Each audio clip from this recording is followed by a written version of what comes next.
Continuamos repasando la historia del metal. En esta ocasión arrancamos del 74 al 76.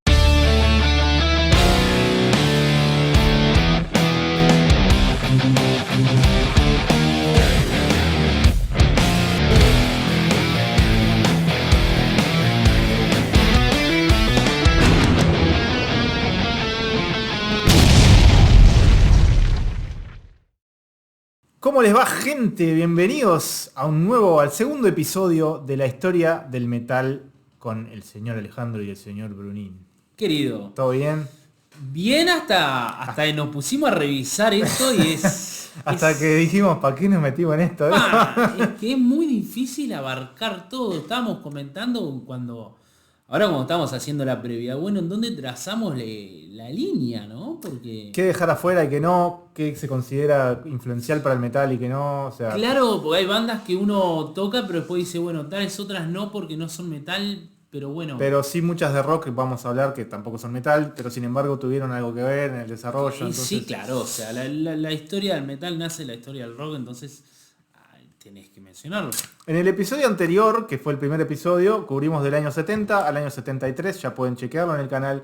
Hoy vamos a seguir cronológicamente y arrancamos en el 74 y llegamos hasta el 76. La idea es, durante la década del 70, hacer entregas así donde cubramos varios años, hasta llegar al 80, en donde ahí sí vamos a entrar año a año, porque ahí ya se va a abrir el abanico y va a ser... Desde 1980 hasta 2022, sí. año a año.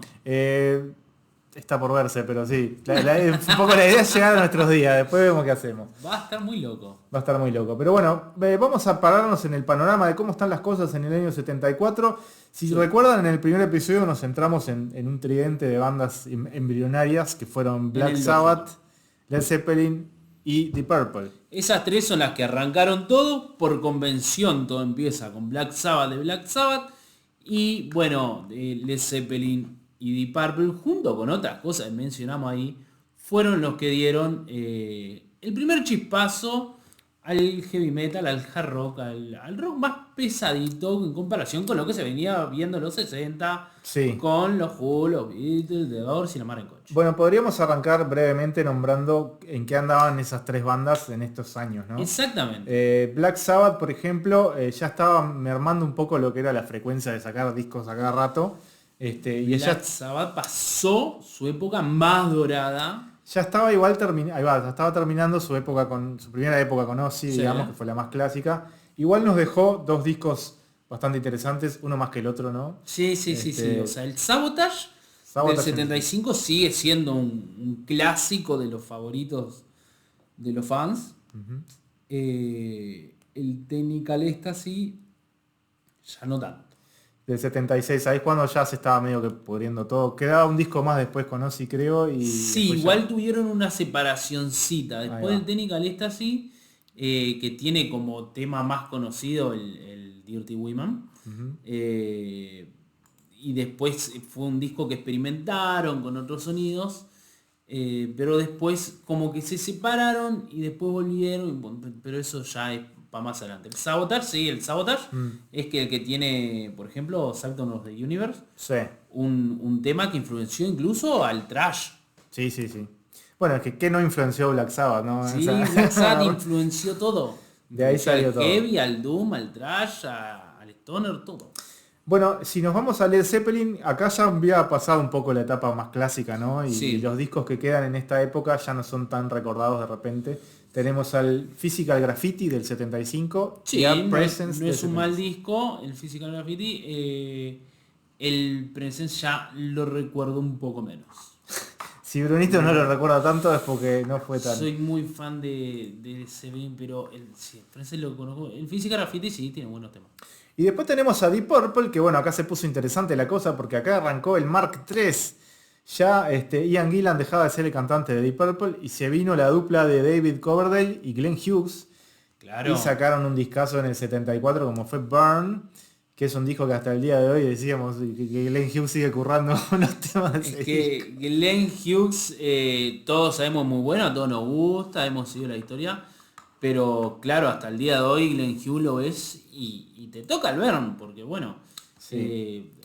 más allá del tema, a ver, que creo que es el clásico que sí, tenés Mistreated, que es una balada de sí. blues espectacular, tenés My Shock Take Your Life, Sail Away, hay temones en ese disco, que es un disco que está todo bueno. Y encima que en el mismo año te sacan otro disco más que es Stormbringer, que fue otro gran disco también. A ver, todo esto dio vida a Coverdale, que después se crearía Whitesnake, ¿no? Claro, esto fue el puntapié inicial para Whitesnake, obviamente. Exacto. Y bueno, nada, y después hay un tercer disco de esta época de Deep Purple, que es el Come State the Band del año 75, que acá ya se estaba resquebrajando un poco la cosa, ¿no? Ya Richie Blackmore ya no estaba en esta época en Purple. Bueno, claro, pasa un poco eso. Deep Purple ha sabido, a pesar, su único miembro fijo es Ian Pace, el baterista es el único que estuvo en todos. Después ha sabido sobrevivir a los cambios de miembros e incluso a que se vaya Blackmore varias veces como hasta el día de hoy, ¿no? Acá Blackmore fue reemplazado por Tommy Bolin en la guitarra y mientras tanto ya podríamos irnos a ese lugar. Blackmore armó su propio proyecto que fue Rainbow y bueno, y con dos discos de esta época que son grandes discos, sobre todo el segundo. Sí. El primero se llama Richie Blackmore Rainbow, que salió en el 75. Y bueno, acá ya entraba el señor Ronnie James Dio, que nos tendríamos que poner de pie. Exactamente. Que acá... Ronnie James Dio, que ojo, que Ronnie James Dio ya venía de Elf. De Elf, sí. Ronnie James Dio ya venía de Elf, no lo mencionamos, pero bueno. No lo mencionamos porque Elf me parece que es una banda que ya era más del blues, ya era... Sí. Más allá de la influencia de Dio para lo que fue después Dio, creo que no entraría dentro de lo que es... Estaba bueno, pero sí. Pero bueno, arrancó Rainbow y arrancó con todo. El primer disco tiene Man on the Silver Mountain, que es un temón. Y tiene Temple of the King, que es otro temón. O sea, es un disco de grandes temas. Pero el que vendría después, que fue Rising, en el 76, ahí es donde realmente explota la cosa y es considerado hasta el día de hoy como un... Sí, un clásico, un recontra clásico. A ver, Rainbow ha funcionado como, recién mencionaba, como la banda backup de Deep Purple para Blackmore.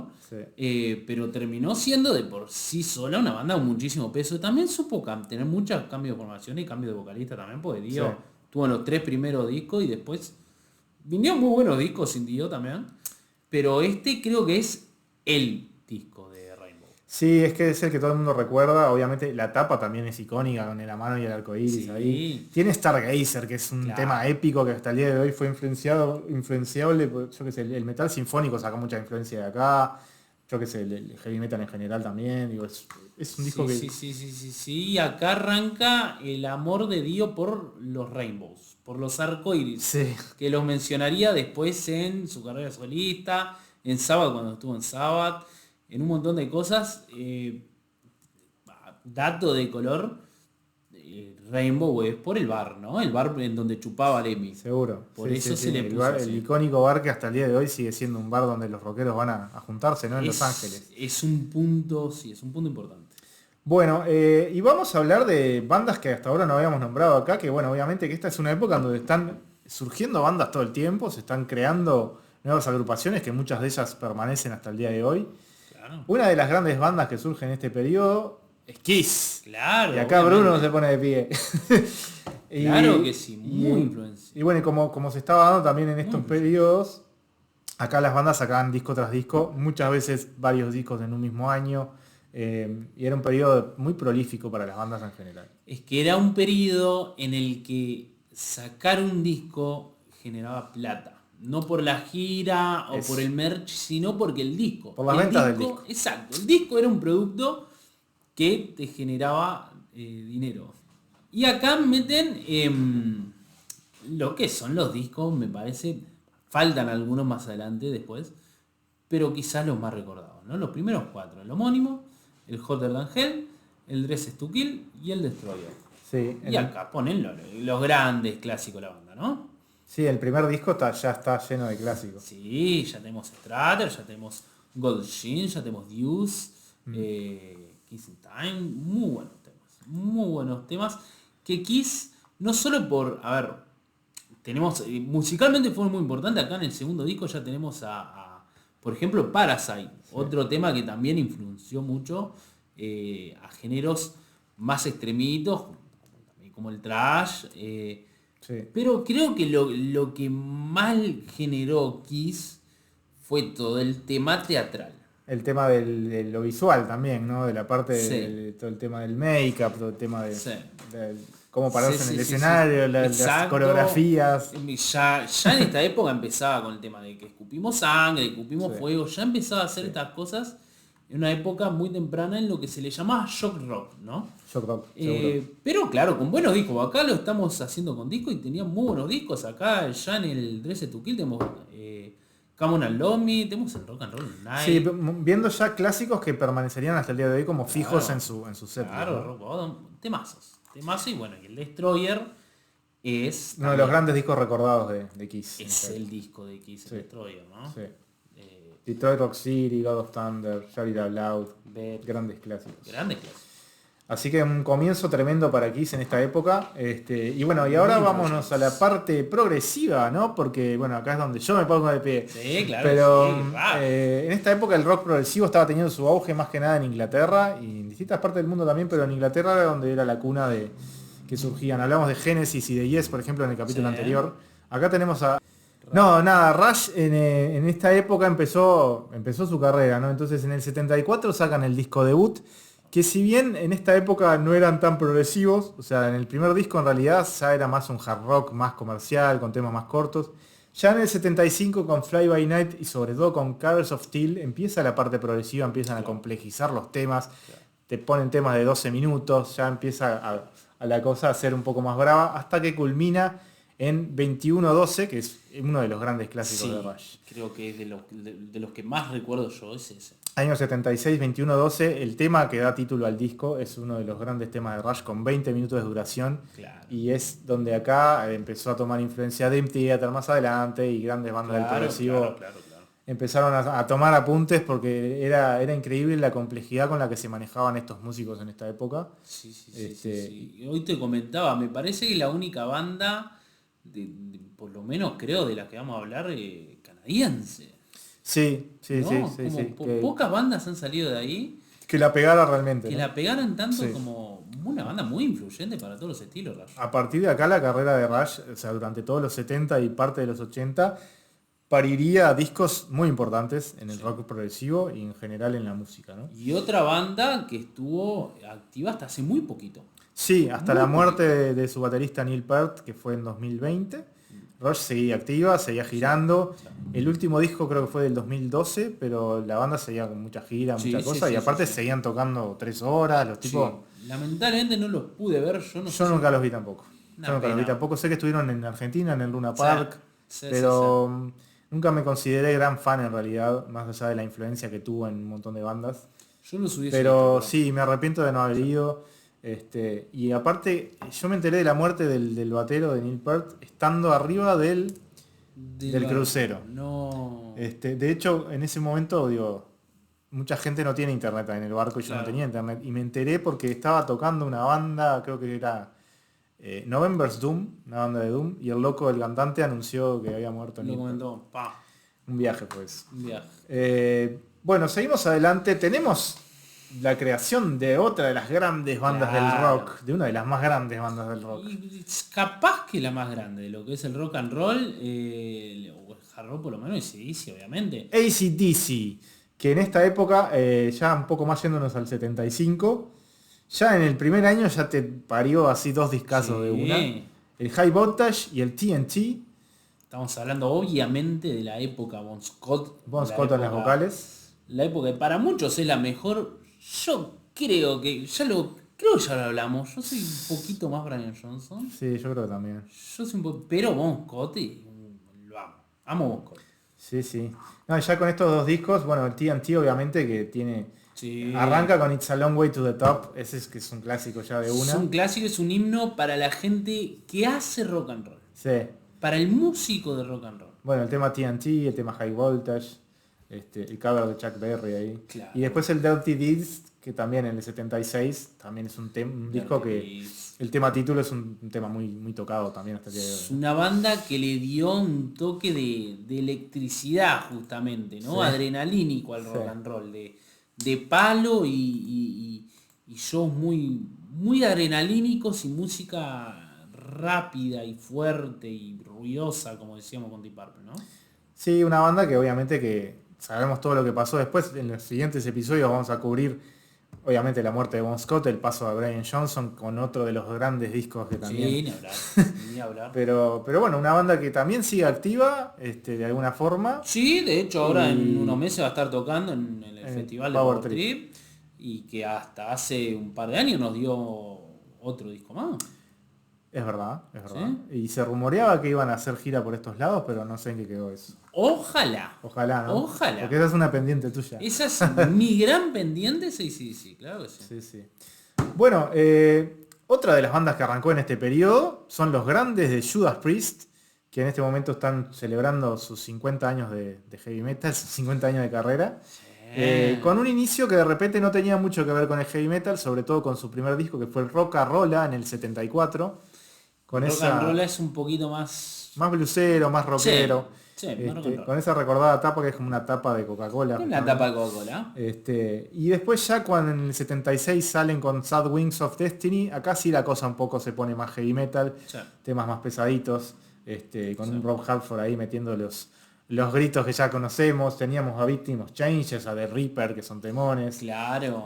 Acá ya la cosa empieza a rumbear para el lado de heavy metal y se pondría más pesada todavía, como sabemos, ¿no? Sí, de a poco Judas Priest es una banda que estilísticamente y estéticamente Sí. moldeó al heavy metal y a muchas bandas que vinieron después que siguieron mucho su paso, ¿no? Estamos hablando de Saxon, Accept, digo. Sí, no, influencia total.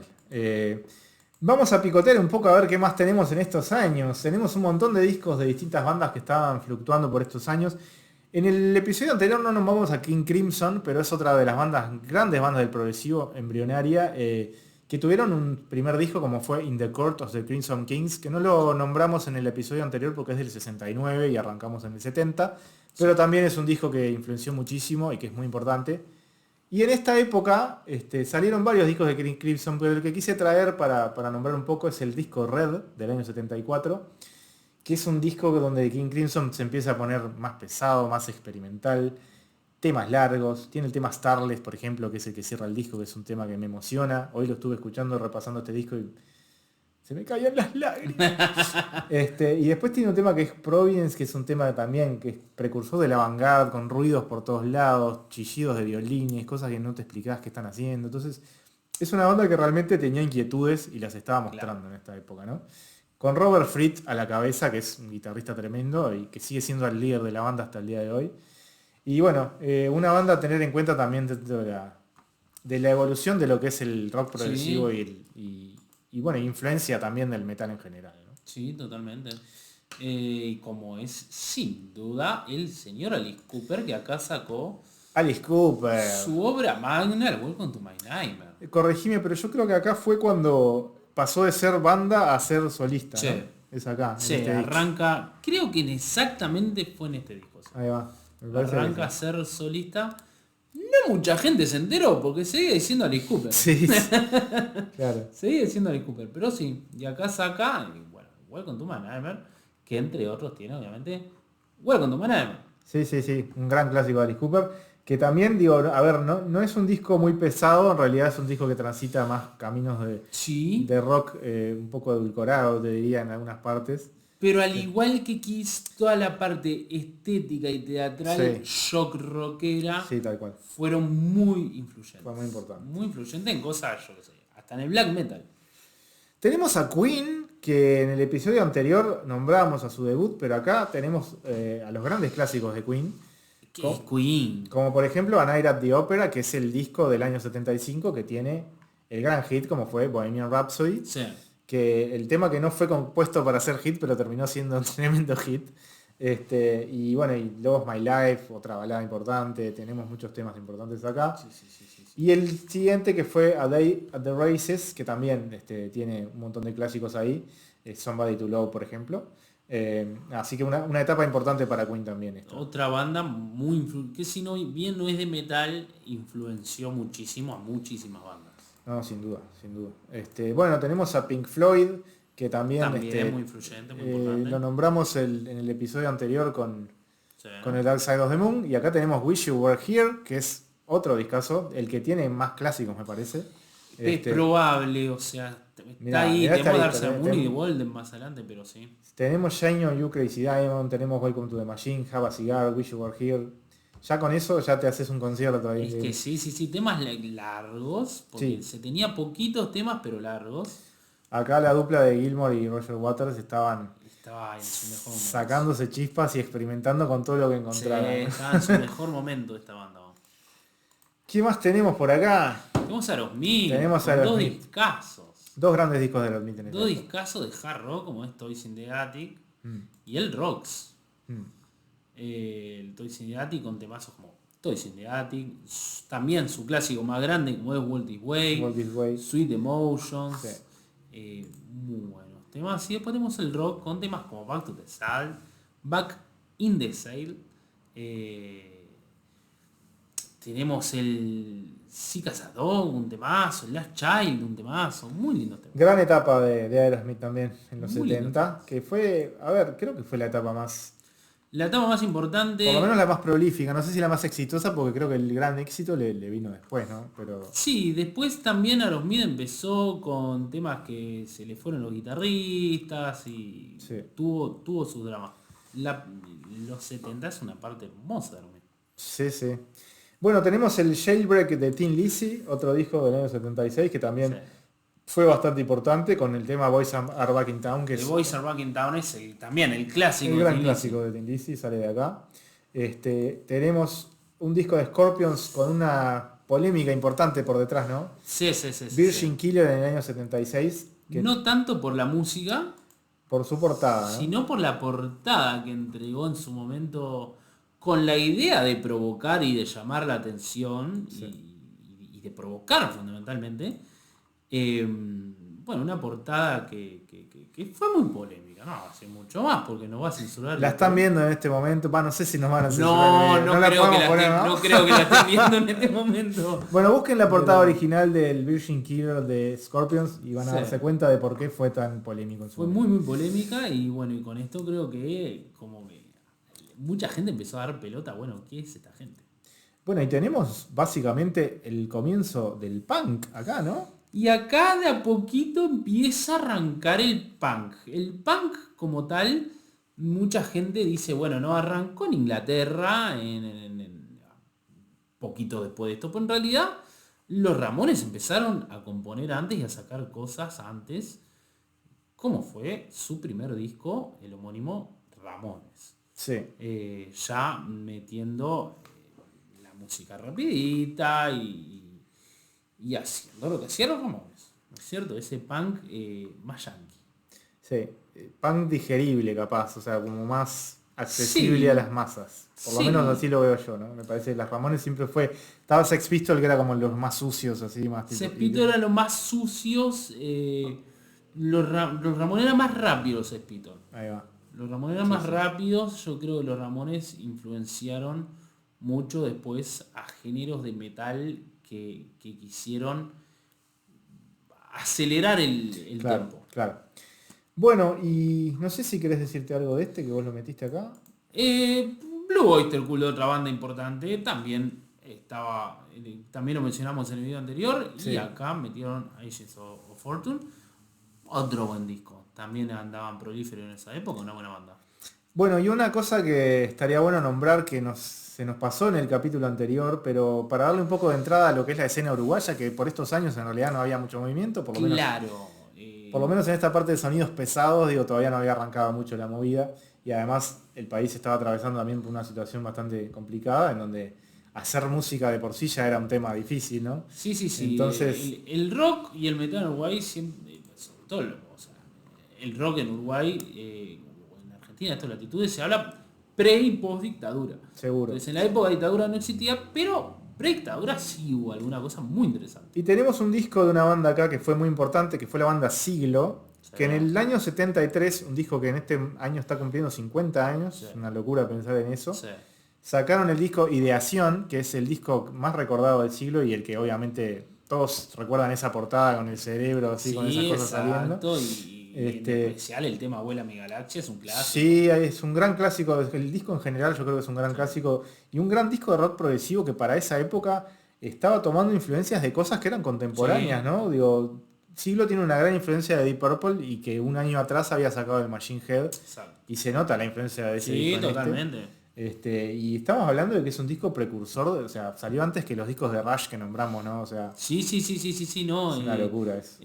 Hoy en día yo creo que tiene peso internacional este disco. Sí. Tiene peso como un disco influyente más allá de Uruguay. Yo creo que son esos discos que en su momento, al componerlo estos locos, ni se deben haber imaginado del éxito que vendría después y de la repercusión e influencia que sería, ¿no? Sí. Pasaría muchos años para que salga el segundo disco del siglo, ¿no? Así que bueno, como decimos siempre, nos quedó millones de cosas afuera, pero tratamos de dar un pantallazo de lo que se vivía en el rock y el metal en aquellos años, 74 al 76. Años en los cuales el rock y metal todavía eran muy distintos a lo que conocemos hoy en día. Todavía la gente no iba a los conciertos de negro, cuero y tachas y no hacía así. No. Todo eso empezó a nacer después, pero acá empezaban a hacer la semilla, ¿no? Ya se estaba endureciendo un poco la cosa y ya la movida hippie, digamos, había quedado un poco atrás. La movida hippie de los 60. Sí, se estaban viendo algunos cambios de corrientes. Importante también para todo esto la movida. Sí, obvio, fue importante. Sí, pero ya en estos años ya como que la cosa se estaba moviendo por otros caminos que vamos a seguir viendo en los próximos episodios. Así que no se esperen el próximo episodio, el episodio 3, con los años 77 a 79 para culminar la década de los 70 y arrancar donde se pone linda la cosa, en los 80. Así que bueno. Qué complicado va a estar eso. Va a estar difícil, pero nos encanta hacerlo, así que vamos a hacerlo con gusto. Gracias, gente, por llegar hasta acá. Dejen en los comentarios los discos que se creen que... Si están de acuerdo con estos discos o si nos faltaron o alguno que crean que para ustedes fue influyente o lo que sea. Mencionen cosas que nos hayan faltado, que seguramente fueron varias. Gracias, gente. Nos veremos en el próximo y que la melodía oscura nunca se apague.